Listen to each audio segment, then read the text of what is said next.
বলে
ওকে, আমরা আবারও চলে আসলাম একটু দেরিতে, তবে আমরা আবারও আসলাম। ঠিক আছে, সাংবিধানিক প্রতিষ্ঠান নিয়ে আমরা এখন কথা বলবো। বাংলাদেশের সাংবিধানিক প্রতিষ্ঠান হচ্ছে টোটাল 4টা। এই 4টা সাংবিধানিক প্রতিষ্ঠান নিয়ে আমরা আলোচনা করব। ঠিক আছে, নমস্কার, আমি ভালো আছি। কামরুন নাহার এবং হচ্ছে সুজন, আরো যারা যুক্ত হয়েছে সবাইকে অনেক অনেক ধন্যবাদ আবারও যুক্ত হওয়ার জন্য। আমরা আবার হচ্ছে এই অধ্যায়টা অর্থাৎ 7ম অধ্যায়টা আমরা এখন পড়বো। ঠিক আছে, মাইশা যুক্ত হয়েছে, উপমা, চতুর্থ অধ্যায়ের উপর পিএইচডি করে আসলাম স্যার, সহজ আছে। আচ্ছা ঠিক আছে, ওকে। চতুর্থ অধ্যায় কঠিন না, ঠিক আছে। চতুর্থ অধ্যায়ে যেটুকু টপিক পড়িয়েছি ওইটুকুই, তোমাদের সংবিধানের সংশোধনীগুলো পড়তে হবে না। এখানে এই অধ্যায়ের মধ্যে আমরা সাংবিধানিক প্রতিষ্ঠানগুলো যেগুলো আছে, সাংবিধানিক প্রতিষ্ঠান হচ্ছে 4টা। একটা হচ্ছে সরকারি কর্ম কমিশন, নির্বাচন কমিশন, অ্যাটর্নি জেনারেল, মহাহিসাব নিরীক্ষক ও নিয়ন্ত্রক। এখান থেকে একটা এমসিকিউ আসবে তোমাদের, এমসিকিউ। এর বাইরে কোনো সাংবিধানিক প্রতিষ্ঠান নাই। কথা বুঝতে পারছো কিনা? অনেক সময় তোমাদের পরীক্ষা এইভাবে দিবে, কিভাবে, অর্থাৎ নিচের কোনটি সাংবিধানিক প্রতিষ্ঠান, হ্যাঁ, অথবা নিচের কোনটি সাংবিধানিক প্রতিষ্ঠান নয়, নিচের কোনটি সাংবিধানিক প্রতিষ্ঠান নয়, সেটার মধ্যে থাকবে তোমাদের ওই যে তোমার সাংবিধানিক প্রতিষ্ঠান নয়। নয় যখন দিবে তখন ধরে নিবে সেটা হচ্ছে সাংবিধানিক প্রতিষ্ঠানের বাইরে, তাহলে সেটা হচ্ছে কি, দুর্নীতি দমন কমিশন। এটা মনে রাখবে, দুর্নীতি দমন কমিশন কিন্তু কোনো সাংবিধানিক প্রতিষ্ঠান না। এই 4টা হচ্ছে সাংবিধানিক প্রতিষ্ঠান। নিশ্চয়ই তোমরা এটা জানো। আমি একটু সময় নিচ্ছি যাতে বাকিরাও যুক্ত হতে পারে। ঠিক আছে ভাই, একটু বেসিক সহ পড়াইয়েন। আচ্ছা, আইয়ুব বলতেছে বেসিক সহ পড়ানোর জন্য। তুমি কি পরীক্ষার্থী হইলে তো এখন পরীক্ষা যা লাগবে তাই পড়ানোর কথা। বেসিক সহ পড়ানোর জন্য আসলে এত সময় তোমাদের নাই। ঠিক আছে, এত ডিটেলসে পড়ার দরকার নাই, আমাদের যা লাগবে তাই পড়বো। ঠিক আছে, ওকে, আমরা যা লাগবে আমাদের তাই আমরা পড়বো। ঠিক আছে, ওকে। আমাদের সাথে তারান্নম তাম্য যুক্ত হয়েছে। সবগুলো অধ্যায় কি পড়া ক্লাস করাবেন না? করাবো তো, এত সময় তো লাগবে না। ওই বইটা নিয়ে আসো তো। তাহলে কর্ম কমিশন কি সেটা আমাদের আগে জানতে হবে। প্রজাতন্ত্রে বাংলাদেশের সরকারি কর্মে নিয়োগ এবং নির্বাচনের দায়িত্ব পালনের জন্য 1972 সালে একটি সরকারি কর্ম কমিশন গঠন আদেশ জারি করা হয় 8 এপ্রিল। কত এপ্রিল? 8 এপ্রিল, মনে রাখবা। কত এপ্রিল? 8 এপ্রিল। বাংলাদেশ সরকার তৎকালীন সময়ে রাষ্ট্রপতি একটা, অর্থাৎ শেখ মুজিব আর কি, তিনি একটা সরি, শেখ মুজিব না, তৎকালীন রাষ্ট্রপতি শেখ মুজিব তো 1972-এর 12ই জানুয়ারি থেকে তিনি রাষ্ট্রপতির পদ থেকে সরে গেছে। তো 72-এর 12ই জানুয়ারিতে তৎকালীন রাষ্ট্রপতি সরকারি কর্ম কমিশন আদেশ জারি করে। এখন কথা হচ্ছে সরকারি কর্ম কমিশন কি, তোমরা একটু লিখে রাখতে পারো। প্রজাতন্ত্রে কর্মে নিয়োগ, হ্যাঁ, কর্মে নিয়োগ দানের জন্য যে প্রতিষ্ঠানটি কাজ করে সেটাই হচ্ছে কর্ম কমিশন, সহজ কথায় বললে। এটা হচ্ছে কয় চ্যাপ্টার? এটা হচ্ছে 7ম চ্যাপ্টার।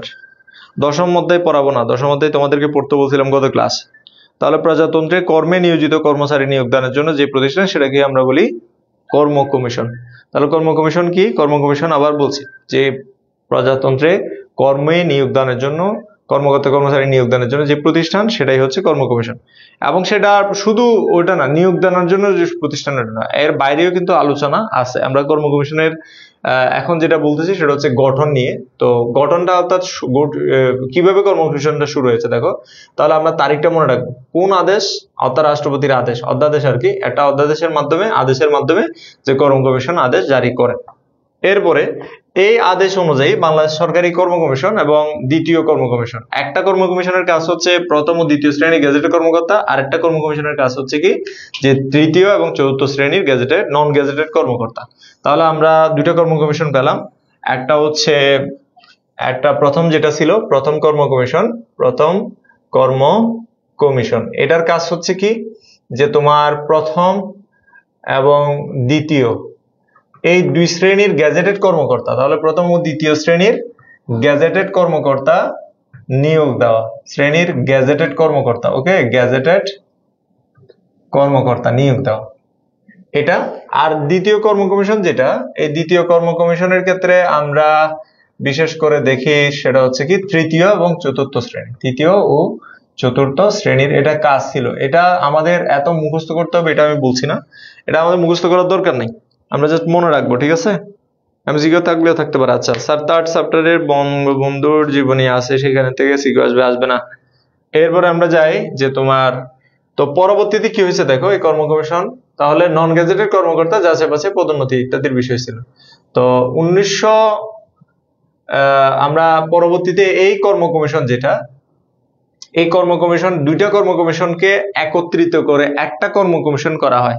কয়টা কর্ম কমিশন করা হয়? পরবর্তীতে এটাকে দুইটা কর্ম কমিশনকে একত্রিত করে পরবর্তীতে এটাকে একটা কর্ম কমিশন করা হয়, যে তোমার 1977 সালে রাষ্ট্রপতি যে তোমার 57 নাম্বার অধ্যাদেশ বলে দুইটাকে একটা করে ফেলছে। তাহলে আমরা একটু আগে যেটা বললাম সেটা হচ্ছে কি, এই যে দুইটা কর্ম কমিশন, এই দুইটা কর্ম কমিশন গঠিত হয়েছে কত সালে? এটা ছিল হচ্ছে 1972 সালের 8 এপ্রিল। কত এপ্রিল?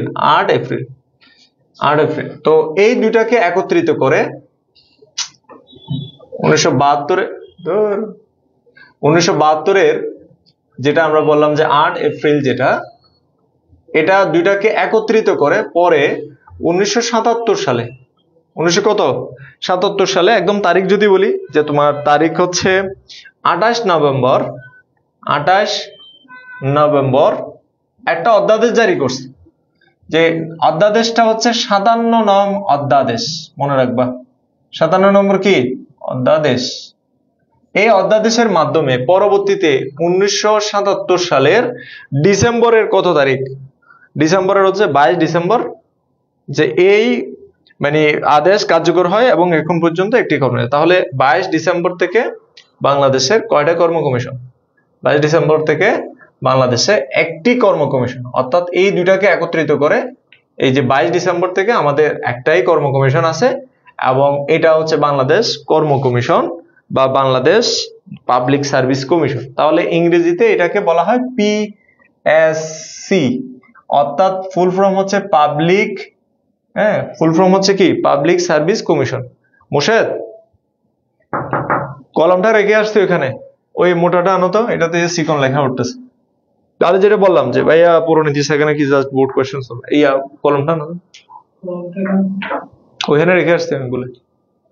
তাহলে বুঝতে পারছো যেটা আমি বললাম যে 1972 সালের পরে এই যে 77-এর 22 ডিসেম্বর, তাহলে আদেশ জারি করছে কখন? তোমাদের মধ্যে গতকালকে একটা প্রশ্ন আসছিল, তোমাদের কোন বোর্ডে আসছিল জানি মনে নেই, তথ্য অধিকার আইন, যে তোমার রাষ্ট্রপতি যে তোমার কি করেন, যে তোমার সম্মতি দেন কখন?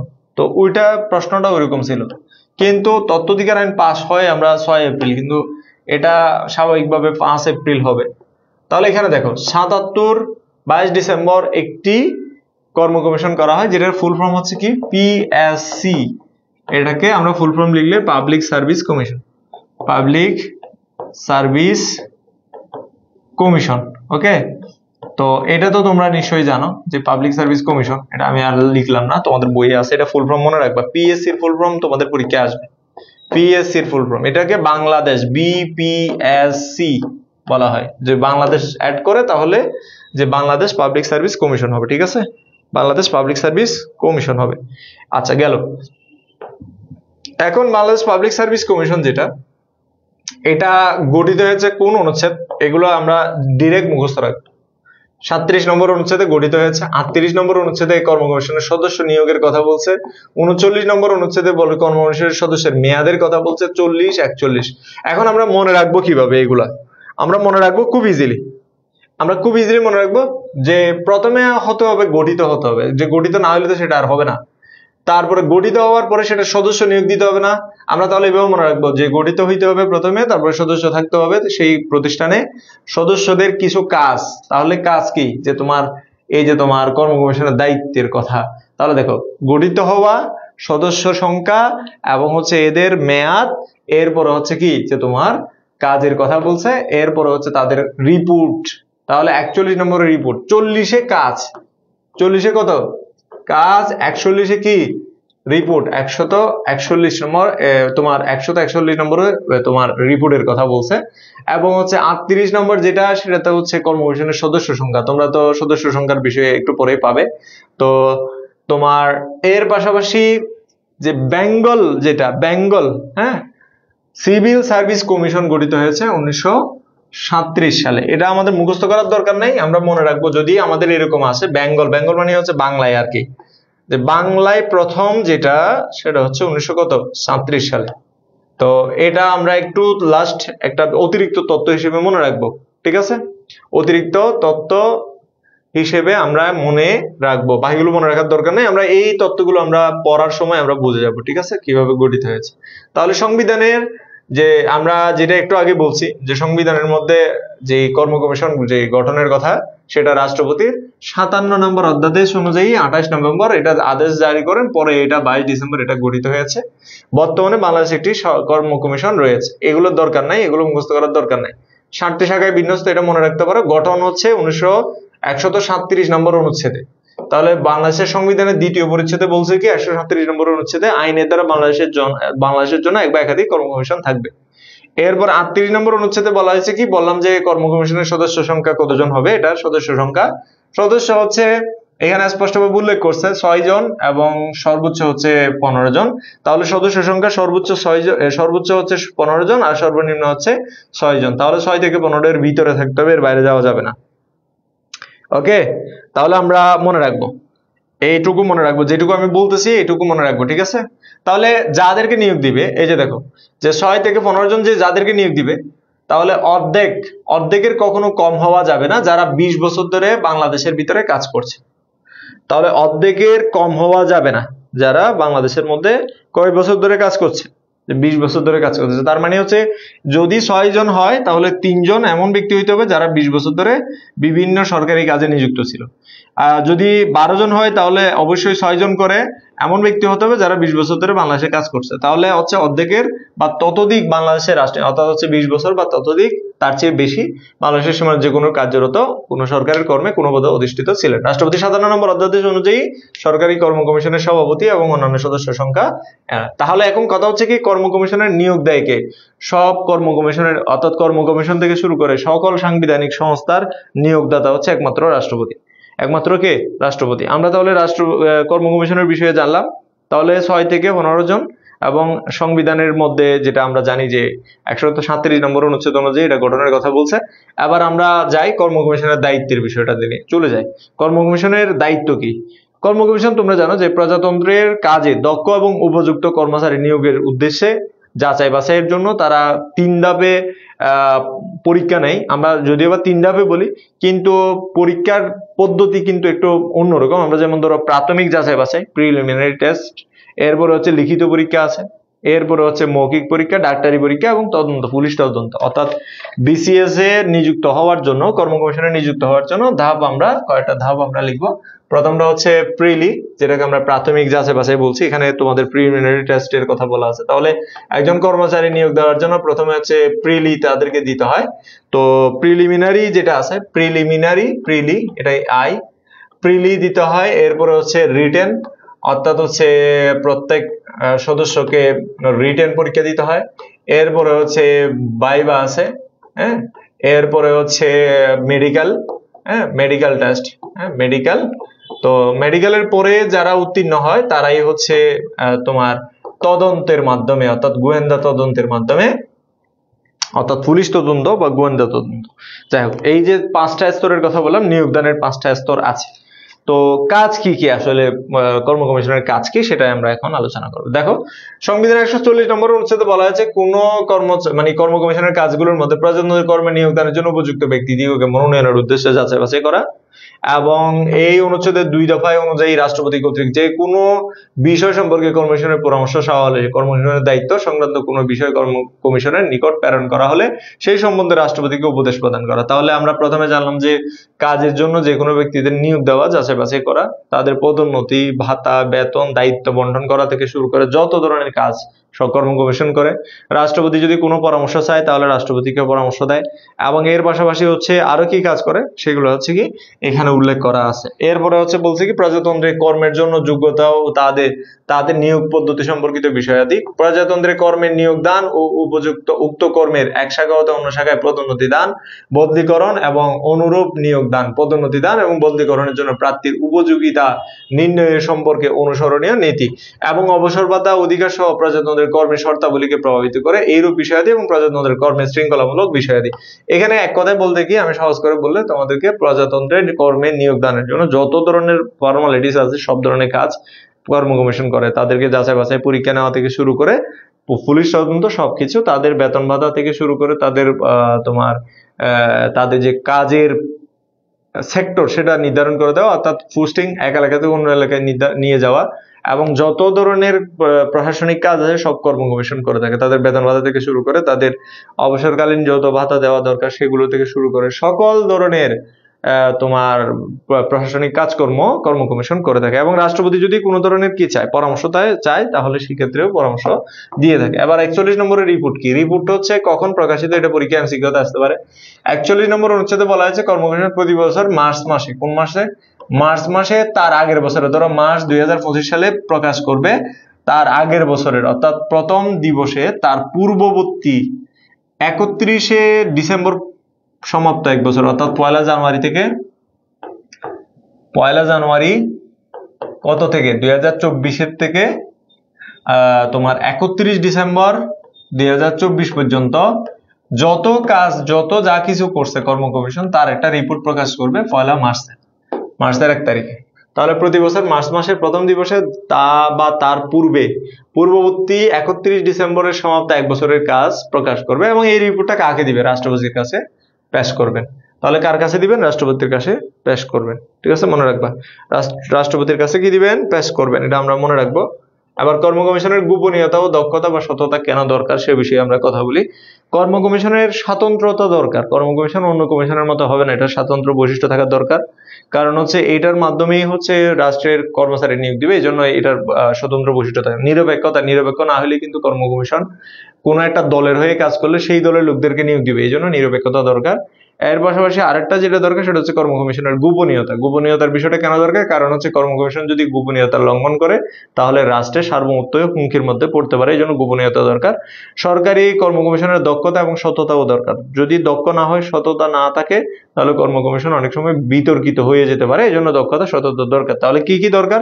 আমরা জানলাম যে কর্ম কমিশনের স্বতন্ত্র তোমার বৈশিষ্ট্য থাকতে হবে, এবং এর পাশাপাশি দক্ষতা এবং সততা, এর পাশাপাশি হচ্ছে জবাবদিহিতামূলক ব্যাপার থাকতে হবে। ঠিক আছে, জবাবদিহিতা থাকতে হবে। এগুলো তোমরা সুশাসনের ক্ষেত্রে পড়ছো না, এগুলোই হচ্ছে এখানে আসবে আর কি। স্বতন্ত্র বৈশিষ্ট্য থাকতে হবে, জবাবদিহিতা থাকতে হবে, এরপর হচ্ছে তোমার নিরপেক্ষতা থাকতে হবে, নিরপেক্ষতাও থাকতে হবে কর্ম কমিশনের। তাহলে আমরা জানলাম কি, এই যে অনুচ্ছেদগুলো আমরা পড়ছি একটু আগে, অনুচ্ছেদগুলো আমরা আবার একটু রিমাইন্ড করি। এই যে দেখো এই জায়গায় তাহলে কর্ম কমিশনের গঠিত, তাহলে কর্ম কমিশন সংক্ষেপে কি নামে পরিচিত? বিপিএসসি নামে পরিচিত, বাংলাদেশ পাবলিক সার্ভিস কমিশন। এখানে গঠিত হয় 37 নম্বর, ও সংখ্যা কতজন সেটা নির্ভর করে 38 নম্বর অনুচ্ছেদে। তাহলে সদস্য নিয়োগ, কতজন সদস্য নিয়োগ পাবে? সংবিধানের 37 নম্বরে বলা আছে যে 6 থেকে 15 জন, সর্বোচ্চ 15 জন, সর্বনিম্ন 6 জন। ঠিক আছে, এটা 6। তো এর মধ্যে এমন ব্যক্তি অর্ধেক হবে যারা 20 বছর ধরে কর্মে নিয়োজিত ছিল, 20 বছর। 20 বছর কর্মে নিয়োজিত এরকম ছিল। এবং কর্ম কমিশনের মেয়াদের কথা বলছে। কর্ম কমিশনের মেয়াদ কি? কর্ম কমিশনের সদস্যদের মেয়াদ কি? এই তোমরা কর্ম কমিশনের সদস্যদের মেয়াদ কি জানো তো? কর্ম কমিশনের সদস্যদের মেয়াদ কি? কত বছর পর্যন্ত? 5 বছর, সর্বোচ্চ 5 বছর, এবং ওই দিক থেকে সর্বোচ্চ কত বছর? যেটা আগে শেষ হয়ে যায়। মেয়াদের বিষয়টা এখানে স্পষ্টভাবে উল্লেখ আছে যে সর্বোচ্চ কত? মেয়াদের বিষয়টা এখানে সর্বোচ্চ আবার বলছি 5 বছর এবং 65 বছরের মধ্যে যেটা আগে শেষ হয়ে যায় সেটা অনুযায়ী বাদ।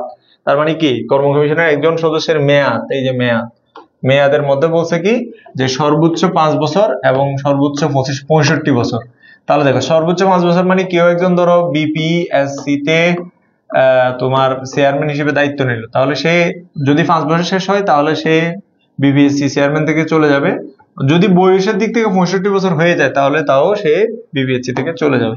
তাহলে 5 বছর, সর্বোচ্চ 65 বছর। এগুলো দরকার নাই, এগুলো জাস্ট হচ্ছে তোমাদের দিলাম। এরপরে আমরা যাই বার্ষিক রিপোর্টের কথা বললাম, গোপনীয়তার কথা বললাম, নির্বাচন কমিশনে চলে যাই। তাহলে এর বাইরে আমরা নির্বাচন কমিশন, এটা আমাদের খুবই গুরুত্বপূর্ণ একটা টপিক। কর্ম কমিশনটা কার্যাবলী ভালো করে পড়তে হবে। কর্ম কমিশনের কার্যাবলীটা ভালো করে পড়তে হবে, ঠিক আছে? কর্ম কমিশনের কার্যাবলীটা কি করতে হবে? ভালো করে পড়তে হবে, ঠিক আছে? এখানে কর্ম কমিশনের নিয়োগের তারিখ থেকে 5 বছর এবং 65 বছর আগ পর্যন্ত, এক্স্যাক্টলি এটাই। তাহলে এখন আমরা যেটা নিয়ে কথা বলবো সেটা হচ্ছে কর্ম কমিশনের পরে আমাদের নির্বাচন কমিশন আছে। নির্বাচন কমিশন, তাহলে আমরা রিপোর্ট, কর্ম কমিশনের রিপোর্ট কার কাছে জমা দেয় এটাও বলছি। কর্ম কমিশনের রিপোর্ট কার কাছে জমা দেয় এটা মনে রাখবা কিন্তু। কর্ম কমিশনের রিপোর্ট কার কাছে জমা দেয়? কর্ম কমিশনের রিপোর্ট জমা দেয় রাষ্ট্রপতির হাতে। এবার আমরা নির্বাচন কমিশন, নির্বাচন কমিশনের সেটা সংবিধানের 118 নম্বর অনুচ্ছেদে বলা হয়েছে যে নির্বাচনের দায়িত্ব পালনের ক্ষেত্রে স্বাধীন থাকবেন এবং কেবল এই সংবিধান ও আইনের অধীন হবেন। তার মানে নির্বাচন কমিশন সবসময় স্বাধীন, তো তারা সংবিধানের বাইরে কাজ করতে পারে না। আবার হচ্ছে তোমার সংসদের তৈরি যে আইন, সেই আইনের বাইরে যেতে পারে না। তাহলে সংবিধান ও আইনের অধীন মানে হচ্ছে সংবিধান এবং সংসদের আইনের অধীনে থাকবে। তাহলে বিভিন্ন পর্যায়ে নির্বাচন অনুষ্ঠান পরিচালনায় এটি নির্বাচন কমিশন গঠিত হবে বলে সংবিধানের মধ্যে বলা আছে। এবং তাহলে 118 নম্বর অনুচ্ছেদে এটা বলা হয়েছে যে সংবিধান অনুযায়ী বাংলাদেশে একটা নির্বাচন কমিশন থাকবে। সংবিধানের 118 নম্বর অনুচ্ছেদে বলা হয়েছে যে প্রধান নির্বাচন কমিশন এবং অনধিক 4 জন, তাহলে একজন প্লাস এবং অনধিক 4 জন, তাহলে 4 এর বেশি, টোটাল কত হইতে পারবে? 5 জনের হইতে পারে, 5 জনের বেশি হইতে পারবে না। তবে রাষ্ট্রপতি চাইলে এখানে 3 জনও নিতে পারে, এখানে 4 জনও নিতে পারে। তো এই জন্য হচ্ছে রাষ্ট্রপতির ইচ্ছার উপর ডিপেন্ড করে কতজন কমিশনার হয়। তাহলে যে 1 জন এবং 4 জন, সর্বমোট 5 জন, এইটা হচ্ছে সর্বোচ্চ লিমিট, ঠিক আছে? এর ভিতরেই রাষ্ট্রপতি নির্ধারণ করবেন কতজন হবে। প্রধান নির্বাচন কমিশনার ও অন্যান্য নির্বাচন কমিশনার যারা, আমি প্রথমেই তোমাদেরকে একটা কথা বলছিলাম যে সাংবিধানিক প্রতিষ্ঠান যতগুলো আছে সব সাংবিধানিক প্রতিষ্ঠান একদম স্পষ্ট, সাংবিধানিক প্রতিষ্ঠানগুলোর যারা প্রধান এবং সদস্য সবাইকে রাষ্ট্রপতি নিয়োগ দেয়, এটা তোমরা ভুলে যাইও না, ঠিক আছে? সংসদের বিধান সাপেক্ষে রাষ্ট্রপতি কর্তৃক তাদের শর্তাবলী, তাদের কর্মের শর্তাবলী নির্ধারণ করবেন।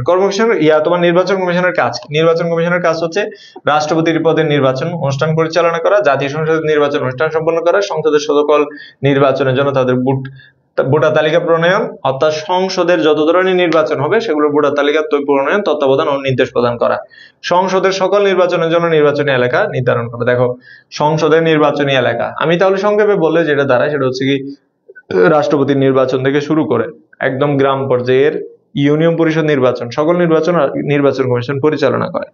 এই যে নির্বাচন কমিশন নির্বাচন সংক্রান্ত যত ধরনের বিষয় আছে, যেমন ধরো ভোটার তালিকা প্রণয়ন, সীমানা নির্ধারণ, ভোটার এলাকা নির্ধারণ, এর পাশাপাশি হচ্ছে তোমার ভোট সংক্রান্ত কোন একটা কেন্দ্র নির্ধারণ, সবকিছু নির্বাচন কমিশন। ভোট দেওয়ার পরে ভোট গ্রহণ থেকে শুরু করে ভোট গণনা এবং ফলাফল বেসরকারিভাবে প্রকাশ করা, সকল ধরনের কাজ এবং গ্যাজেটে প্রকাশ করা, সেটা সব ধরনের কাজই নির্বাচন কমিশন করে থাকে। তাহলে নির্বাচন কমিশনের কাজ অনেক, ঠিক আছে? ভোট এবং হচ্ছে এখানে আরেকটা বিষয় আছে সেটা হচ্ছে কি যে ফলাফল ঘোষণা, একত্রীকরণ এবং হচ্ছে সেগুলো গ্যাজেট আকারে প্রকাশ করা। এখানে আরেকটা বিষয় হচ্ছে নির্বাচনের অভিযোগ ও মোকদ্দমা মীমাংসার লক্ষ্যে, ওই যে নির্বাচন যখন হয়, যেমন ধরো ধানের শীষের সাথে হচ্ছে তোমার দাঁড়িপাল্লা, মানে জামাতের যে দাঁড়িপাল্লা এই দাঁড়িপাল্লার মধ্যে যদি কোনো কারণে যদি ধানের শীষের সাথে দাঁড়িপাল্লার কোনো প্রতীকের যে ঝামেলা হয় নির্বাচনের সময়, যেমন ধরো ধানের শীষ এসে দাঁড়িপাল্লার কোনো একটা কি ভেঙে দিল, যে নির্বাচনের প্রচারণা মঞ্চ ভেঙে দিল, তাহলে সেটার জন্য যদি দাঁড়িপাল্লা কোনো মামলা দেয় তাহলে সেটা নির্বাচন কমিশনেই সেটার মামলা ট্রাইব্যুনাল গঠন করবে এবং এই ধরনের যাবতীয় কাজ করবে। নির্বাচন কমিশন সচিবালয়ের সার্বিক নিয়ন্ত্রণ এবং রাজনৈতিক দল নিবন্ধন, যেমন ধরো সাম্প্রতিক যে রাজনৈতিক দলগুলো নিবন্ধন হয়েছে সেগুলো গেজেট আকারে প্রকাশ করা, নতুন কয়টা রাজনৈতিক দল হচ্ছে সেগুলো সম্পর্কে, অর্থাৎ রাজনৈতিক দলের অনুমোদন, তোমরা রাজনৈতিক দল গঠন করতে পারবে কিনা সেটা অনুমোদন দিবে নির্বাচন কমিশন। এগুলো সব ধরনের কাজ, এইগুলো সব ধরনের কাজ এখন কমিশনের কে স্যার? কমিশনার কিসের কমিশনার? নির্বাচন কমিশনার? কোন কমিশনারের কথা বলতেছে? এটা পরীক্ষা আসবে না, এখন কে সেটা দরকার নাই। নিজুম রাব বলতেছে এখন নৌকা বলেন নাই স্যার, নৌকা কি নৌকার বাংলাদেশ থেকে নাই করে দিছে না, জয় বাংলা করে দিছে নৌকা।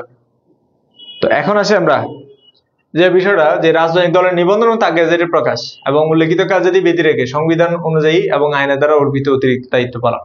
এবার আসি হচ্ছে নির্বাচন কমিশনের নির্বাহী কর্তৃপক্ষের সহায়তা। সংবিধানের মধ্যে এটা একটু মনে রাখবা, এই যে এক্সট্রা ভাবে 126 নম্বর অনুচ্ছেদে বলা হয়েছে যে যখন নির্বাচন চলবে সকল নির্বাহী বিভাগ কাকে সহযোগিতা করবে? নির্বাচন কমিশনকে সহযোগিতা করবে। এটা হচ্ছে সংবিধানের মধ্যে স্পষ্টতই উল্লেখ করা আছে। তো সংবিধানে যেহেতু আছে আমরা তো এটাকে আর কোনোভাবে অস্বীকার করতে পারি না, এবং আমাদের মনে রাখতে হবে যে সংবিধানের 126 নম্বর অনুচ্ছেদে বলা যেটা হয়েছে সেটা অনুযায়ী যে তোমার নির্বাচন কমিশনের দায়িত্ব পালনে সহায়তা করা সকল নির্বাহী কর্তৃপক্ষের কর্তব্য বলে বিবেচিত হবে। তাহলে এটা বলা আছে কত? 126 নম্বর অনুচ্ছেদে। আমরা এটা একটু মনে রাখবো, ঠিক আছে? 126 নম্বর অনুচ্ছেদে যেটা বলা আছে এটা একটু আমরা আলাদাভাবে মনে রাখবো। নৌকা যদি ডুইবা যায়, হ্যাঁ নৌকা ডুবে গেছে, নৌকাকে জয় বাংলা করে দিয়েছে, হ্যাঁ এটাই তো হয়েছে, নৌকার মাঝে জয় বাংলা হয়ে গেছে। আচ্ছা ঠিক আছে, সবাই তো দেখি খুবই আগ্রহের সহিত নৌকার বিষয় নিয়ে কথা বলতেছে। এবার আসি অ্যাটর্নি জেনারেলের বিষয়টা নিয়ে, কেমন? অ্যাটর্নি জেনারেলের বিষয়ে আমরা চলে যাই। তাহলে আমরা নির্বাচন কমিশনে যেটুকু জানছি তার মধ্যে আমাদের গুরুত্বপূর্ণ হচ্ছে নির্বাচন কমিশনের কার্যাবলীটা, ঠিক আছে? কার্যাবলীটা তোমাদের বই থেকে দেখো, কাজ আছে সেখানে কার্যাবলী আছে, নির্বাচন কমিশনের কার্যাবলী। কথা বুঝতে পারছো?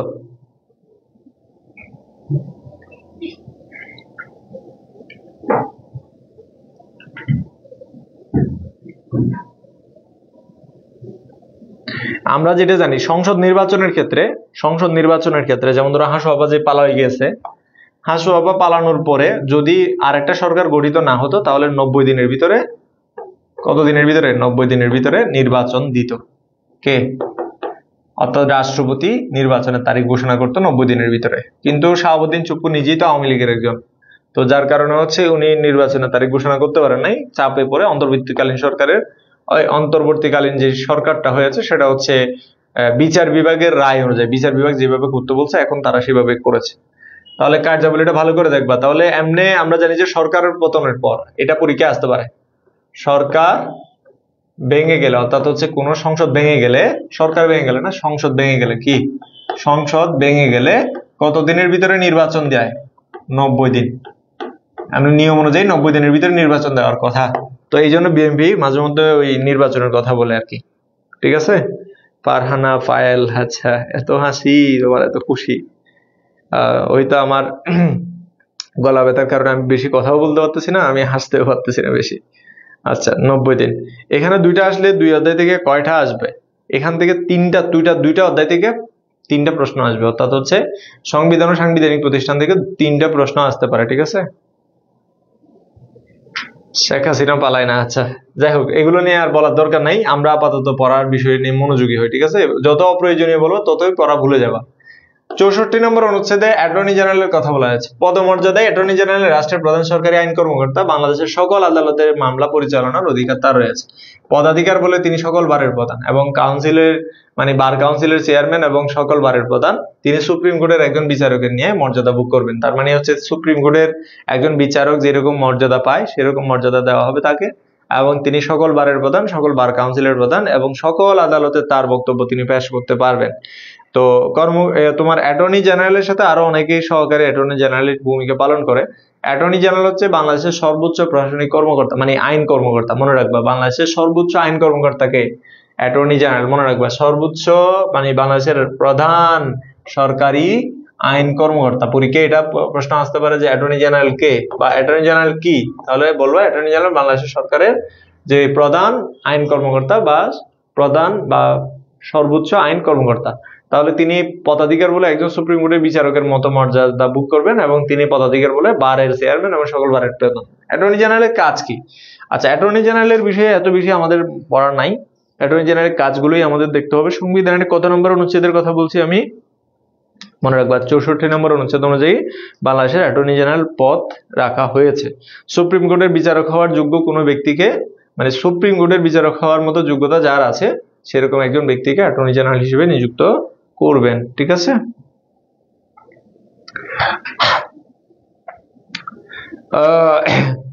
এবার আসে অ্যাটর্নি জেনারেলের কাজ। সবকিছু স্ক্রিনশট রাখা হয়েছে স্যার। আচ্ছা, স্ক্রিনশট রেখে দাও, রেখে দিয়ে তোমার গুগল ড্রাইভ তারপরে মেমোরি ফুলফিল করো। হ্যাঁ, ক্যাপচা দেন স্যার। 113 ক্যাপচা কি? আচ্ছা, গেমিং স্যার। 113 ক্যাপচা কি আবার? আজ অ্যাটর্নি জেনারেলের ক্ষমতা ও কাজ। অ্যাটর্নি জেনারেলের যে ক্ষমতা ও কার্যাবলী আছে সেগুলো রাষ্ট্রপতি কর্তৃক ন্যস্ত অধিকার সমূহ পালন করবেন। অ্যাটর্নি জেনারেলের দায়িত্ব পালনের জন্য সকল আদালতে তার বক্তব্য পেশ করবেন। তাহলে তার দায়িত্ব পালনের জন্য তিনি সকল আদালতে তার বক্তব্য পেশ করবেন। কর্তৃক ন্যস্ত যে কোনো দায়িত্ব পালন করবেন। প্রজাতন্ত্রের পক্ষে আইনের জটিল প্রশ্নে তিনি মত প্রকাশ করবেন। অর্থাৎ যদি ধরো আমরা জানি যে বিচার বিভাগ হচ্ছে যে কোনো আইনের ব্যাখ্যা দেয়, ঠিক আছে? তো বিচার বিভাগ ব্যাখ্যা দিলেও আমরা স্বাভাবিকভাবে মনে করব যে বিচার বিভাগের জায়গায় যদি কোনো আইনে জটিলতা তৈরি হয়, সেই জটিলতাকে কেন্দ্র করে মানুষেরা যদি প্রশ্ন করে, সেই প্রশ্নের জবাব দিবে কে? Attorney general. বুঝতে পারছো? ব্যাখ্যা দিবে বিচার বিভাগ, কিন্তু মত প্রকাশ করবে অ্যাটর্নি জেনারেল। তাহলে আইনি জটিল প্রশ্নে মত প্রকাশ করবেন কে? Attorney general. বাংলাদেশ সরকারের আইন বিষয়ক উপদেষ্টা হিসেবে তিনি দায়িত্ব পালন করেন। এটা মনে রাখবে, আইন বিষয়ক উপদেষ্টা হিসেবে তিনি, অর্থাৎ আইনের যে কোনো বিষয়ে উপদেষ্টা হিসেবে তিনি দায়িত্ব পালন করবেন। তাহলে আমরা এখানে 4টা জিনিস লিখছি। তো তোমাদের বইয়ের মধ্যে আরো কয়েকটা কার্যাবলী আছে, যদিও প্রধান কার্য হচ্ছে এগুলাই। বুঝতে পারছো? তাহলে তার পদাধিকার বলে তিনি সুপ্রিম কোর্টের বিচারক হওয়ার মতো যোগ্য। বুঝতে পারছো?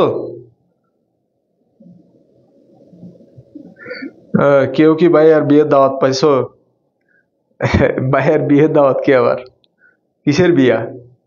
মহিমা মাহি এখান থেকে মেরে জয় বাংলা করে দিবে একদম, শয়তান মহিলা। এখানে আছে এবার হচ্ছে অ্যাটর্নি জেনারেলের যে ক্ষমতা ও কার্যাবলীর বিষয়টা, এটা আমি বলছি। এই 4টা পয়েন্ট মনে রাখবা, এবং এর বাইরে আসলে বেশি কোনো দায়িত্ব সম্পর্কে নাই, বলাও নাই, তেমন একটা দরকারও নেই। এবার আসি মহাহিসাব নিরীক্ষক। তোমাদের পরীক্ষায় এখান থেকে প্রশ্ন, অনুধাবনমূলক প্রশ্ন হয়। অ্যাটর্নি জেনারেলের ক্ষমতা ও কার্যাবলী ব্যাখ্যা করো। ওই যে অনুধাবনমূলক প্রশ্ন, ক্ষমতা ও কার্যাবলী। বুঝতে পারছো? ক্ষমতা ও কার্যাবলী, এটা মনে রাখবা। জি, ক্লিয়ার? Okay sir. বইয়ের 4টা আছে যে? হ্যাঁ, 4টাই আছে, বইয়ের 4টা আছে, এর বেশি নাই। এবং এটা অনুধাবনমূলক প্রশ্ন আসে, অনুধাবনমূলক প্রশ্ন আসে। কে মানবে নাকি? সাকিব কই? উপরে গেছে। তাহলে এই যে বললাম যে আমাদের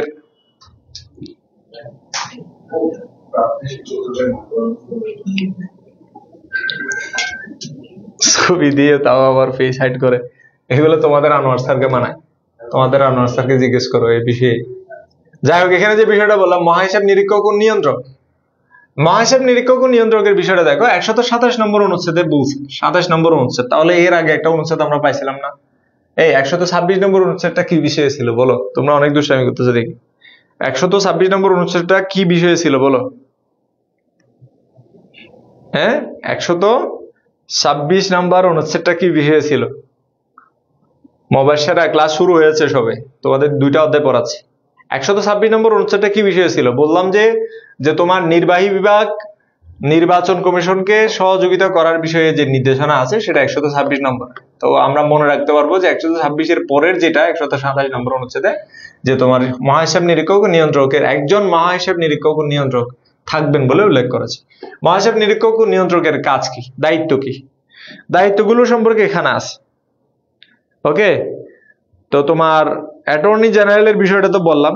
এরপরে মহাহিসাব নিরীক্ষক, হ্যাঁ, মহাহিসাব নিরীক্ষক সম্পর্কে ওই যে তোমার প্রমিতা বণিক মো যেটা বলছে 37 নম্বর অনুচ্ছেদ বলা হয়েছে। হ্যাঁ 127 থেকে 132 অনুচ্ছেদ পর্যন্ত মহাহিসাব নিরীক্ষকের সম্পর্কে বলা হয়েছে এবং 27 নম্বর অনুচ্ছেদে বলা হয়েছে যে প্রজাতন্ত্রে একজন মহাহিসাব নিরীক্ষক নিয়ন্ত্রক থাকবেন, তাকে রাষ্ট্রপতি নিয়োগ দিবেন এবং তিনি 65 বছর পর্যন্ত সপদে বহাল থাকবেন। সুপ্রিম কোর্টের বিচারক যেই পদ্ধতিতে যেই কারণে অপসারিত হতে পারেন। সুপ্রিম কোর্টের বিচারকরা কিভাবে অপসারিত হয়? সুপ্রিম কোর্টের বিচারকরা মূলত ধরো যে বার্ধক্যজনিত কারণে যদি অসুস্থ হয়ে পড়ে এবং হচ্ছে কোনো কারণে যদি মানসিকভাবে বিকারগ্রস্ত হয়ে পড়ে অথবা শারীরিকভাবে অক্ষম হয়ে পড়ে তাহলে তাদেরকে অপসারিত করা। এর পাশাপাশি নারী কেলেঙ্কারির সাথে যুক্ত থাকলেও সেই ধরনের বিষয়গুলো থেকে মূলত অপসারিত করতে পারে। তো নারী কি খারাপ জিনিস সেটা বুঝো। যারা আমাকে বিয়ের কথা বলতেছো তোমরা সতর্ক হয়ে যাও, সাবধান হয়ে যাও এবং শুদ্ধ হয়ে যাও। এখানে 65 বছর বয়স পর্যন্ত শপথে বহাল থাকবেন বলছে। তাহলে আমরা স্বাভাবিকভাবে জানলাম যে মহাহিসাব নিরীক্ষক ও নিয়ন্ত্রকের সর্বোচ্চ বয়স হতে পারে কত? যে 65 বছর। হ্যাঁ, সংসদের কাজের শর্তাবলী এটা নির্ধারণ করবে রাষ্ট্রপতি। রাষ্ট্রপতি বলে দিবে যে তুমি কি কি কাজ করবে, কাজগুলো কি কি হইতে পারে। সাধারণত আমরা এই কাজগুলো পাই। মহাহিসাব নিরীক্ষক ও নিয়ন্ত্রক প্রজাতন্ত্রের সরকারি হিসাব ও সকল আদালত, সরকারি কর্তৃপক্ষ ও কর্মচারী হিসাব নিকাশ নিরীক্ষা করবেন এবং অনুরূপ সম্পর্কে রিপোর্ট দিবেন। তাহলে তার কাছে হচ্ছে কাকে রিপোর্ট দেওয়া? ওই যে রাষ্ট্রপতিকে রিপোর্ট দেওয়া, বুঝছো? রাষ্ট্রপতিকে রিপোর্ট দিবেন যত ধরনের সম্পদ আছে দেশের সরকারি তো সেগুলোর বিষয়ে। এই উদ্দেশ্যে তিনি প্রজাতন্ত্রের কাজে নিযুক্ত কোনো ব্যক্তি নথি, বই, রসিদ ও দলিল, নগদ তথ্য, স্টাম্প, জামিন বা সরকারি তোমার সম্পত্তি নিরীক্ষা করবেন এবং এইরূপ হিসাব সম্পর্কে রিপোর্ট দান করবেন। এরপর হচ্ছে আরো যে কাজগুলো আছে, যেমন ধরো জাতীয় সংসদের আইনের দ্বারা প্রতিষ্ঠিত যে কোনো যৌথ সংস্থার হিসাব তিনি নিরীক্ষা করবেন এবং এই অনুরূপ হিসাব সম্পর্কে রিপোর্ট প্রদান করবেন। উপরে উল্লেখিত কার্যাদি ছাড়া জাতীয় সংসদ আইনের দ্বারা তার উপর যে দায়িত্ব দিবে সেটা তিনি পালন করবেন। এখানে একটা জিনিস মনে রাখতে হবে, সংবিধান এবং জাতীয় সংসদ এই দুইটা দ্বারা যে দায়িত্বগুলো তাদেরকে দেওয়া হবে, অর্থাৎ তোমার সাংবিধানিক প্রতিষ্ঠানগুলো যেগুলো আছে সেগুলোর মধ্যে তাদেরকে যে দায়িত্বগুলো দেওয়া হবে সেগুলোই মূলত সবগুলোই মূলত মনে রাখতে হবে যে সংবিধানের মধ্যে যা আছে তা ওই সাংবিধানিক প্রতিষ্ঠানগুলোকে মানতে হবে এবং জাতীয় সংসদের মধ্যে যেই আইন বানানো হবে সেগুলোরও যে দায়িত্ব তাকে নিতে হবে। এরপর হচ্ছে কি যে তোমার দায়িত্ব পালনের ক্ষেত্রে মহাহিসাব নিরীক্ষক অন্য কোনো ব্যক্তি বা কর্তৃপক্ষ পরিচালনা বা নিয়ন্ত্রণাধীন হবেন না। তার মানে হচ্ছে কর্ম কমিশন কাউকে জবাবদিহি করতে বাধ্য না, তিনি শুধুমাত্র রাষ্ট্রপতির কাছে জবাবদিহিতা করবেন, তাও তার শর্ত অনুযায়ী রাষ্ট্রপতি অনুমোদন ক্রমে যেই পদ্ধতি নির্ধারিত হবে সেই পদ্ধতিতে প্রজাতন্ত্রের হিসাব রাখবেন। রাষ্ট্রপতি যদি বলে যে তুমি কালকে থেকে খাতায় লিখে আমাকে হিসাব দিবা, তাহলে তাকে খাতায় লিখেই হচ্ছে সেই পদ্ধতি অনুযায়ী তাকে হিসাব দিতে হবে রাষ্ট্রপতিকে। তো রাষ্ট্রপতি বললো যে না, তুমি শুধু ওয়েবসাইটে প্রচার করলেই হবে, আমাকে বাসায় এসে দিতে হবে না, তো ওয়েবসাইটে প্রচার করলেই হবে। আর রাষ্ট্রপতি বলে যে না, তোমার আসার দরকার নাই, তুমি মেইল করে আমাকে পাঠাই দিও, আমি স্মার্ট মানুষ, তুমি আমাকে মেইলে দিতে হবে না। তার মানে যে পদ্ধতি নির্ধারিত হয় সেই পদ্ধতিতে প্রজাতন্ত্রের হিসাব রাখবেন বলে উল্লেখ করেছেন এবং সেটা রিপোর্ট প্রকাশ করবেন বলে উল্লেখ করেছেন। তাহলে যে পদ্ধতি নির্ধারিত করেন, রাষ্ট্রপতি যদি বলে যে না সবকিছু কম্পিউটারে রাখতে হবে, তাহলে কম্পিউটারে তো রাখতে বাধ্য। তাহলে আমাদের মনে রাখতে হবে যে রাষ্ট্রপতি যেভাবে তাকে দায়িত্ব দেয় সেভাবে। প্রজাতন্ত্রের হিসাব সম্পর্কিত রিপোর্ট মহাহিসাব নিরীক্ষকের রিপোর্ট নামে একটি রিপোর্ট তিনি প্রতি বছর প্রকাশ করবেন এবং সেটা রাষ্ট্রপতির কাছে পেশ করবেন। রাষ্ট্রপতি ওই রিপোর্ট সংসদে উপস্থাপন করার ব্যবস্থা করবেন। ওকে ভাই, এই অধ্যায় থেকে স্বাভাবিকভাবে হচ্ছে সংবিধান ও সাংবিধানিক প্রতিষ্ঠান দুইটা মিলেই প্রশ্ন হয়। তো স্পেসিফিক ভাবে বলতে পারতেছি না, তবে দুইটা অধ্যায় মিলে 3টা সিকিউ প্রশ্ন হইতে পারে। বিশেষ করে নির্বাচন কমিশন ও সরকারি কর্ম কমিশন থেকে প্রতি বছর প্রশ্ন আসে। তো অ্যাটর্নি জেনারেল থেকে অনুধাবনমূলক প্রশ্ন হয় আর কি। কর্ম কমিশন থেকে বেশি হয়, আর নির্বাচন কমিশন থেকে হওয়ার সম্ভাবনা আছে যেহেতু সামনে নির্বাচন, সেই বিষয়টা তোমরা মাথায় রাখবা আর কি। তো মহাহিসাব নিরীক্ষক নিয়ন্ত্রকের যে দায়িত্ব, সেই দায়িত্বটা ভালো করে পড়বা, কারণ যে কোনো সময় আবার মহাহিসাব নিরীক্ষক সম্পর্কে প্রশ্ন চলে আসতে পারে। উদ্দীপক কিভাবে আসবে? উদ্দীপক আসবে ধরো যে আমরা এখানে সাকিবের কথা বলতে পারি। সাকিবুল আছে আমাদের সাথে। সাকিবুলের মামা তোমার এমন একটি প্রতিষ্ঠানে চাকরি করেন। হ্যাঁ, মামা এমন একটি প্রতিষ্ঠানে চাকরি করেন যেখানে তিনি প্রজাতন্ত্রের সকল হিসাব সম্পর্কে রাষ্ট্রপতিকে তথ্য প্রদান করেন। তাহলে এখানে একদম স্পষ্ট হয়ে গেছে যে মহাহিসাব নিরীক্ষকের কথা বলতেছে।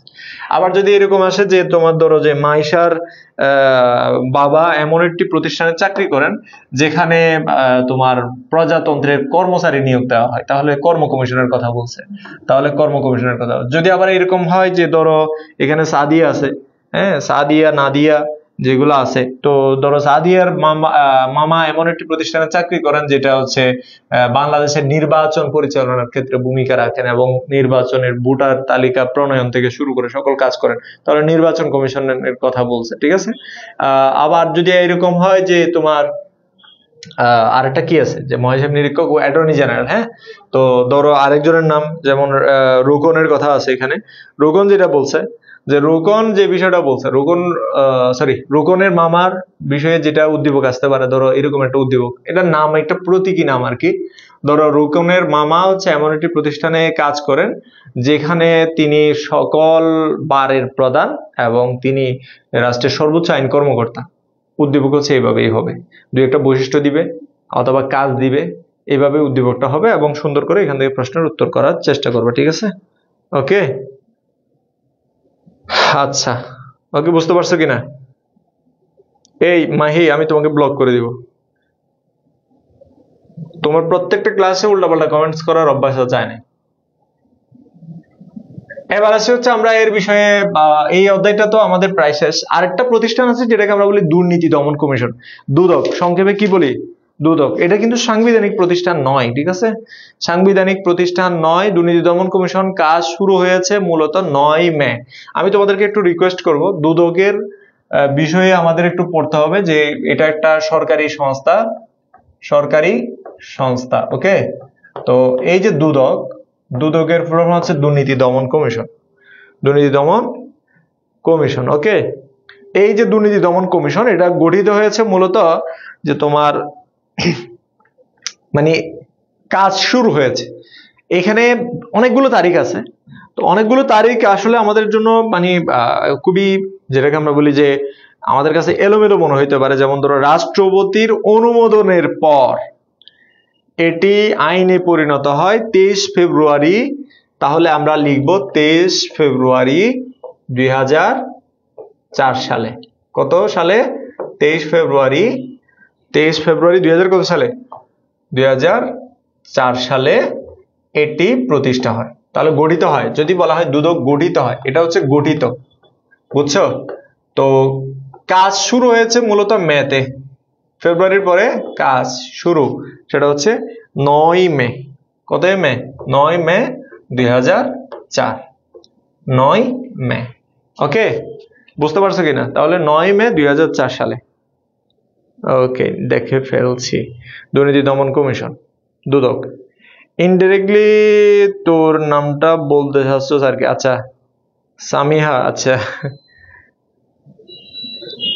ওকে, এখানে বুঝতে পারছো? তাহলে এটাকে আবার রিফর্ম করা হয়েছে, এটা 2007 সালের কথা বলা আছে। তো দুদকের বিষয়ে আমি বেশি কিছু বলবো না। দুর্নীতি দমন কমিশনের কাজ কি? যে দুর্নীতি দমনের তদন্তের, অর্থাৎ প্রজাতন্ত্রের ভিতরে বা দেশের ভিতরে যে কোনো দুর্নীতি সংক্রান্ত বিষয়ে তদন্ত করার এখতিয়ার দুদকের আছে, হ্যাঁ। তো যে কোনো প্রতিষ্ঠান বা ব্যক্তি বা যে কোনো সংস্থার দুর্নীতির বিষয়ে যদি কোনো ধরনের কি পাওয়া যায়, যে তোমার কি রিপোর্ট পাওয়া যায়, তাহলে সেখানে দুর্নীতি দমন কমিশন কাজ করবে। এখন কথা হচ্ছে দুর্নীতি দমন কমিশন কিভাবে কাজ করবে, যে কারো রিপোর্টের মাধ্যমে কাজ করবে নাকি স্বপ্রণোদিত হয়ে? রিপোর্টের মাধ্যমে করতে পারে, স্বপ্রণোদিত হয়েও করতে পারে। দুর্নীতি দমনের কার্যাবলীগুলো তোমরা একটু পড়বা, কথা বুঝতে পারছো? দুর্নীতি দমন কাজ করার ক্ষেত্রে স্বাধীন থাকবে, গ্রেপ্তারের ক্ষমতাও দুর্নীতি দমন কমিশনকে দেওয়া হয়েছে, তদন্তের ক্ষমতা দেওয়া হয়েছে। আমি কয়েকটা ক্ষমতার কথা বলি, যেমন হচ্ছে দুর্নীতি দমন কমিশনের ক্ষমতা, হ্যাঁ, ক্ষমতার বিষয়ে বলি। প্রথমত হচ্ছে কি, তদন্তের বিশেষ ক্ষমতা দেওয়া হয়েছে, তদন্তে বিশেষ ক্ষমতা। এই যে তদন্তে বিশেষ ক্ষমতা মানে কি? তদন্তে বিশেষ ক্ষমতা মানে তাদের তদন্তের সময় কেউ যদি বাধা দেয় তাহলে তাকে কয় বছর জেল খাটতে হবে জানো? যদি কেউ যে তোমার সংশ্লিষ্ট কাজে বাধা দেয় তাহলে তাকে 3 বছর পর্যন্ত যে তোমার কারাদণ্ডে অথবা হচ্ছে অর্থদণ্ড দুইটাই দিতে পারে। তাহলে বিশেষ ক্ষমতা দেওয়া হয়েছে, সেটা দ্বিতীয়ত হচ্ছে যে তোমার তদন্তের ক্ষমতা, অর্থাৎ তাদের যে বিশেষ ক্ষমতা, তদন্তের বিশেষ ক্ষমতা, এর পাশাপাশি তদন্তের ক্ষমতার কথা বলছে। গ্রেপ্তারের ক্ষমতাও তাদেরকে দেওয়া হয়েছে, তাহলে গ্রেপ্তারের ক্ষমতাও তাদের আছে। কাদের? দুর্নীতি দমন কমিশনের। কথা হচ্ছে তারা নিজেরাই করাপ্টেড। হাসিনার আমলে তোমরা নিশ্চয়ই দেখেছো যে দুর্নীতি দমন কমিশন কিভাবে দুর্নীতি করছে, তাদের লোকেদেরকেই নিজেরা ছাড়াই করে দিছে, বলতেছে যে তুমি বেশি সৎ মানুষ, তোমাকে ছাড়াই করে দিব। হ্যাঁ, তো চট্টগ্রাম আমরা যে চিরা ইউনিভার্সিটিতে যাই, সেখানে 16 শহরে কিছু চায়ের দোকান আছে। তো চায়ের দোকানের মানে একজন চায়ের দোকানি, সরি ওই ছোটখাটো দোকান আর কি, কুলিং কর্নারের মতো। তো ওই দোকানের যিনি দোকানদার করেন, দোকানদারের ভাই হচ্ছে দুর্নীতি দমন কমিশনের একজন বড় অফিসার ছিলেন, কিছুদিন আগে আবার চাকরি ফিরে পাইছে। তো 2023 সালের দিকে মনে হয়, 23 সালে না 22 সালের দিকে, তো তাকে চাকরি থেকে ছাঁটাই করে দিয়েছে। কেন? কারণ সে যারা দুর্নীতি করছে তাদের বিরুদ্ধে মামলা করছে, কারণ তার তো অধিকার আছে, মামলা করার অধিকার আছে, গ্রেপ্তারেরও অধিকার আছে। তাহলে দুর্নীতি দমন কমিশনের কাজ করছে, এরকম লোককে ছাঁটাই করে দিয়েছে। কেন? কারণ তিনি সৎ লোক ছিলেন বলে তাকে ছাঁটাই করে দিয়েছে। তুমি চিন্তা করো। আচ্ছা আচ্ছা, দুদক অপরাধ করলে তাদেরকে কে ধরবে? এটা একটা বড় প্রশ্ন, এটা নিয়েও কিন্তু বিষয় আছে। এখানে দায়িত্ব পালনের ক্ষেত্রে তারা স্বাধীন, তাহলে দায়িত্ব পালনের ক্ষেত্রে তারা স্বাধীন।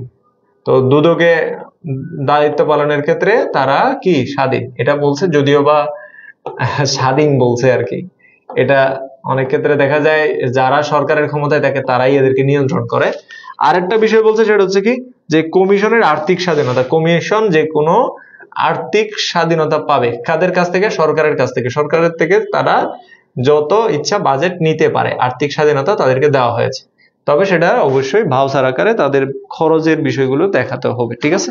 তাহলে দুর্নীতি দমন কমিশনের বিষয়ে তারা কি কি কাজ করে সেগুলো আমি যদি তোমাদের বলি, স্বপ্রণোদিত হয়ে অথবা হচ্ছে কারো রিপোর্টের মাধ্যমে, আমি কাজগুলো বলতেছি, লিখতেছি না, স্বপ্রণোদিত হয়ে অথবা কারো রিপোর্টের মাধ্যমে কি করবে, যে তোমার যে কোনো ধরনের মামলা মোকদ্দমা পরিচালনা করবে, তদন্ত করবে, কাউকে গ্রেপ্তার করতে পারে। স্বপ্রণোদিত মানে বুঝতো, তারা নিজেরাই গিয়ে তদারকি করে। অথবা আমার রিপোর্ট দিলাম, আমি রিপোর্ট দিলাম যে ধরো উপমার অনেক টাকা পয়সা, সে দুর্নীতি করতেছে, হ্যাঁ, মানুষদেরকে হুমকি দিচ্ছে, চাঁদাবাজি করতেছে, তো তার অনেক টাকা পয়সা হয়ে গেছে অবৈধভাবে, তো এখন উপমার কত টাকা পয়সা আছে নাই, এটা নিয়ে তদন্ত করবে দুর্নীতি দমন কমিশন, কারণ আমি রিপোর্ট দিছি। আবার দুদক চাইলে নিজেই স্বপ্রণোদিত হয়ে সেটা তদন্ত করতে পারে, এটা একটা গেল। আরেকটা হচ্ছে কি, আহ যারা মেহাক বলতেছে তাদের বাজে, ভাইয়া অ্যাড্রেস প্লিজ। কিসের অ্যাড্রেস? কার অ্যাড্রেস? আমার নামে কি কিছু পাঠাবা নাকি? আমার নামে পাঠানোর দরকার, আমার নামে পাঠানোর দরকার হলে পড়ালেখার যে অ্যাড্রেস আছে সেটাতে পাঠাই দিও। আমি প্রায় সময় থাকি এখানে, ঠিক আছে? প্রয়োজন পড়লে যদি মনে হয় যে তুমি আমার নামে কিছু পাঠাবা, সেটা যেটাই হোক, তারপর তুমি পাঠাইতে পারো। এখানে যে বিষয়টা বললাম, তো দুর্নীতি দমন কমিশন তাহলে স্বপ্রণোদিত হয়ে অথবা হচ্ছে কারো রিপোর্টের মাধ্যমে যদি কোনো তথ্য পায় তাহলে সেটা তদন্ত করবে এবং যে কাউকে গ্রেপ্তার করবে এবং অনুসন্ধান করবে। অনুসন্ধান বুঝতো, অর্থাৎ হচ্ছে যে কোনো ধরনের গোয়েন্দাগিরি তারা করতে পারে, যে কোনো অবৈধ কর্মকাণ্ডের গোয়েন্দাগিরি বা দুর্নীতির অভিযোগ থাকলে সেটা গোয়েন্দা তথ্যের ভিত্তিতে অথবা তারা নিজেরাই গোয়েন্দাগিরি করতে পারে। এবং এর পাশাপাশি হচ্ছে কি, তারা দুর্নীতির বিরুদ্ধে বিভিন্ন প্রচার প্রচারণা চালাবে এবং দুর্নীতির সংক্রান্ত যত মামলা মোকদ্দমা হবে সেগুলো পরিচালনা করবে, অর্থাৎ তারা নিজেরাই মামলা করতে পারে এবং সেগুলো পরিচালনা করার এখতিয়ার তাদের রয়েছে। এইভাবে হচ্ছে দুর্নীতি দমন কমিশন কাজ করে থাকে, ঠিক আছে? ওকে, তাহলে পরীক্ষা, এই যে তোমার শাহরিয়ার রোকন যে তথ্যটা দিয়েছে আর কি, আমি গঠনের বিষয়ে বলছি আর কি। তো এখানে বিল পাস হয়েছে 17 ফেব্রুয়ারি, তাহলে 17 ফেব্রুয়ারি বিল পাস, এই যে এটা সংসদে পাস হয়েছে, এটা আমি বলি নাই যদিও বা। তো রোকন বলতেছে যেহেতু হইতে পারে যে কোনো পরীক্ষায় চলে আসতে পারে, মানে যে কোনো বোর্ডে চলে আসতে পারে, কোনটাতে আসবে সেটা বলা যাচ্ছে না। পাস হয়েছে 17 ফেব্রুয়ারি, গঠিত হয়েছে 23 ফেব্রুয়ারি, পরীক্ষা এটাই বেশি আসে। আর হচ্ছে 9 মে 2004 সালে সেটা কি হয়, যে তোমার কাজ শুরু করে, ঠিক আছে? তো এই কয়টা তথ্য একটু মনে রাখলে হবে, আর বেশি কিছু মনে রাখার দরকার নেই। কাজ, ঠিক আছে? বউ একটা মনে হয় প্যাকেট করে পাঠাবে। আচ্ছা ঠিক আছে, পাঠাই দাও, সমস্যা নাই। তাহলে আমরা এই অধ্যায়টাও শেষ করলাম। আমরা একটু এর আগে যে অধ্যায়টা পড়ছি এটার একটা প্রশ্ন দেখি আমরা। যেমন আমি এখানে যে প্রশ্নগুলো হচ্ছে অ্যাড করেছিলাম আর কি অতীতে বা আগে। তো এই অধ্যায়টা আমাদের শেষ, কিন্তু আমরা একটা প্রশ্ন দেখি, দেখো, যে অধ্যাপক গাজী ইব্রাহিম আল মামুন শ্রেণীকক্ষে একটি রাষ্ট্রের সংবিধানের বৈশিষ্ট্য উল্লেখ করছিলেন। তার মতে উক্ত রাষ্ট্রের সংবিধান লিখিত দুষ্পরিবর্তন। তাহলে আমাদের সংবিধানের সাথে মিলে যায়। রাষ্ট্রপতি রাষ্ট্রপতি শাসিত সরকার ব্যবস্থা, এটা মিলতেছে না। এবং যুক্তরাষ্ট্রের পদ্ধতি শাসন প্রচলিত রয়েছে, এটি একটি প্রজাতান্ত্রিক রাষ্ট্র, তাহলে এটাও মিলতেছে, এটাও মিলতেছে, এটাও মিলতেছে, মিলতেছে না? এটা রাষ্ট্রপতি শাসিত সরকার, আমাদের তো সংসদীয় সরকার, আমাদের এক কেন্দ্রিক সরকার, কিন্তু বলছে যুক্তরাষ্ট্রীয় সরকার। এবার আসি আমরা, অধ্যাপক গাজী ইব্রাহিম আল মামুন একটি রাষ্ট্রের সংবিধানের যে বৈশিষ্ট্য উল্লেখ করেছেন, এর সাথে বাংলাদেশের সংবিধানের পার্থক্য কি কি? পার্থক্য হচ্ছে ওই যে আমাদের রাষ্ট্রপতি শাসিত সরকার নাই, যুক্তরাষ্ট্রীয় সরকার নাই, এবং এর পাশাপাশি আরো কোন কোন ক্ষেত্রে মিল বা সাদৃশ্য রয়েছে বলে তুমি মনে করো, ব্যাখ্যা করো। তার মানে হচ্ছে আমি যেভাবে বলছিলাম ওইভাবেই প্রশ্ন হয়েছে, এটা একটা বুট প্রশ্ন, তো তোমাদের মন খারাপের কোনো কারণ নাই, চিন্তারও কোনো কারণ নাই, যেভাবে পড়াচ্ছি ওইভাবে পড়ো। অধ্যায়টা শেষ হয়েছে, আমাদের সপ্তম অধ্যায় শেষ। আমাদের যে টপিক গুলো আমরা পড়ছি, তাহলে দুদকের কাজ যা বলে এটা তোমরা তোমাদের বই থেকে একটু দেখে নিবা। দুদকের গঠনের বিষয়ে বলছি, গঠনের বিষয় এবং দুদক কিভাবে আইন আকারে গঠিত হয়েছে সেটা ওইখানে ছিল। পাস হয়েছে 17 ফেব্রুয়ারি, গঠিত হয়েছে 23 ফেব্রুয়ারি, কাজ শুরু করেছে 9 মে। ঠিক আছে, তাহলে দুর্নীতি দমন কমিশন কি কি ক্ষেত্রে ভূমিকা রাখে, যেমন ধরো তদন্তের ক্ষেত্রে তাদের বিশেষ ক্ষমতা দেওয়া আছে, গ্রেপ্তারের ক্ষমতা দেওয়া আছে, দায়িত্ব পালনের ক্ষেত্রে তারা স্বাধীন, এবং কমিশন এটা যে কোনো ধরনের কি, যে তোমার আর্থিক যে কোনো ধরনের স্বাধীনতা দেওয়া হয়েছে। ঠিক আছে, আর্থিক যে কোনো ধরনের স্বাধীনতা তাই এটাকে দেওয়া হয়েছে। তাহলে আমরা মোটামুটি ভাবে দুটো অধ্যায় শেষ করে ফেললাম। ঠিক আছে, হ্যাঁ, আতা গাছে তুতা পাখি, ডালিম গাছে মৌ। হ্যাঁ, ডালিম গাছে কি? ডালিম গাছে মৌ, তারেকুল ইসলাম, তারেকুর রহমান। আচ্ছা, পড়েন। দুদক কুমারী হবে তোমার, দুদক কুমারী বহু হয়ে যেতে পারে। আচ্ছা ঠিক আছে, আমরা নেক্সট ক্লাসে হচ্ছে, অর্থাৎ আমরা একটু পরে আবার শুরু করতেছি। তোমরা যারা আমাদের হোয়াটসঅ্যাপ গ্রুপে নাই, হোয়াটসঅ্যাপ গ্রুপে আমরা আবার লিঙ্ক দিয়ে দিব। তো ক্লাস শুরু হওয়ার সাথে সাথে আমরা আবার লিঙ্ক দিব, সমস্যা নেই। তোমরা এখন পড়ো, তোমাদের কোন অধ্যায় পড়বো, তোমরা এখন বসে বসে বসে বসে বসে বসে এই সপ্তম অধ্যায়টা পড়ো। ঠিক আছে, তো আমরা এরপরে আবার শুরু করব হচ্ছে কখন, আবার শুরু করবো আমরা হচ্ছে আধা ঘন্টা পরে। আধা ঘন্টা পরে মানে হচ্ছে আমরা আবার 5টায় শুরু করবো, 5টায় শুরু করবো। ঠিক আছে, 5টায় শুরু করবো, আবার বলছি 5টায় শুরু করবো। ঠিক আছে, বুঝতে পারছো কি বলছি? 5টায় শুরু করব। আমরা 5টায় শুরু করবো হচ্ছে প্রথম অধ্যায় দিয়ে, প্রথম অধ্যায় দিয়ে, কারণ প্রথম দ্বিতীয় তৃতীয় তিনটার সাথে মিল আছে, একটার সাথে একটা মিল আছে।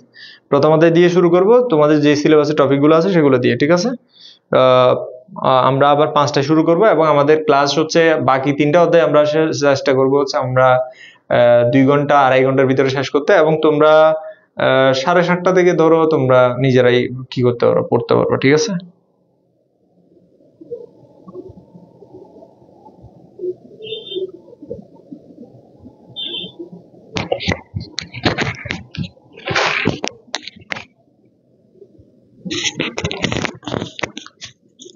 কয়টা শুরু করতাম? পিডিএফটা দেন ভাই প্লিজ। আচ্ছা, পিডিএফ দিয়ে দিব, সমস্যা নেই, পিডিএফ দিয়ে দিব। এই 2টা অধ্যায়ে পিডিএফ দিয়ে দিব। ভাই একটা অধ্যায় পড়াইছেন, এর এর আগে তো একটা অধ্যায় পড়াইছি। ওকে,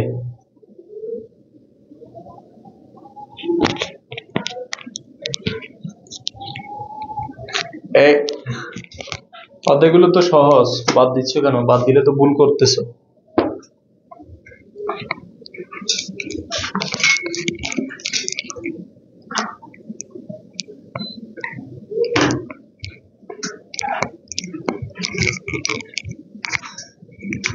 নামাজ কয়টায়? নামাজের পরে শুরু করতে হয়, এটা তো অনেক দেরি হয়ে যাবে বাবু।